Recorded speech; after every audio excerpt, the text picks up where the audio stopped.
Môre julle rugby manne, welkom by ons derde dag van die handboogkoördinasie oefeninge. Ek hoop julle het lekker gewerk met die eerste 2 dae se drills.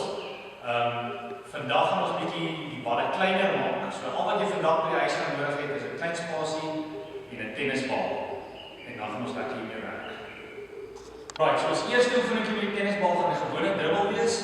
Jy gaan vir my vir 'n minuut lank met jou regterhand net op die plek die bal lekker dribbel.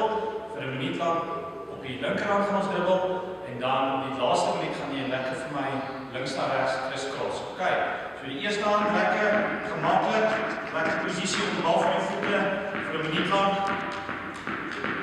Net met die regterhand, dan 'n minuut lank met die linkerhand dribbel en dan van links na regs, bietjie net so gewoonlik crisscross. Kan vir ons tweede oefeninge gaan jy by 'n muur staan. Jy gaan my laag kom. Jy gaan eers met die regterhand begin. Jy gaan my bo die skouer 20 gooi regs en vang. As jy daai 20 gedoen het, gaan jy onder hom gaan, onder die heupe, 20 regs. So gaan jy op die linkerhand doen. Okay, as jy nou klaar direk in die muur gegooi het, gaan jy vir my inbounce, 20 met die regterhand. 20 met die linkerhand.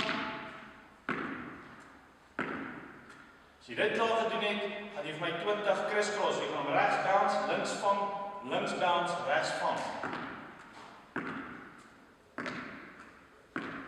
Jou makliker raak, skuif dan vir jou, gee jou 'n bietjie afstand, skuif 'n meter terug. Sit jou linkerhand oor jou linkeroog. As jy regs gooi, dan gaan jou diepte persepsie bietjie moeiliker maak en ry hom dan om. As jy links gaan gooi, sit jou regterhand oor jou regteroog. Hy gaan 'n bietjie meer challenging wees, maar as jy hom kan regkry, kyk of jy 10 in 'n ry van hom kan doen.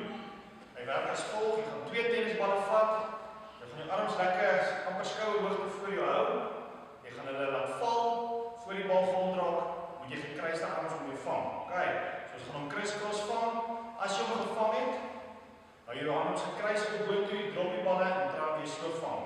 So moet jy uiteindelik switch en so moet jy 10 in 'n ry probeer vang.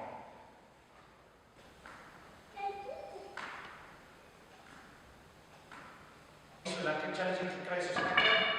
Kyk of jy 10 in 'n ry kan doen. Sit op julle groepe. Kyk wie in die spanne challenge mekaar, wie kan die meeste crisscrosses doen. Ons kyk of waar prys vir julle uitkom. Dankie manne.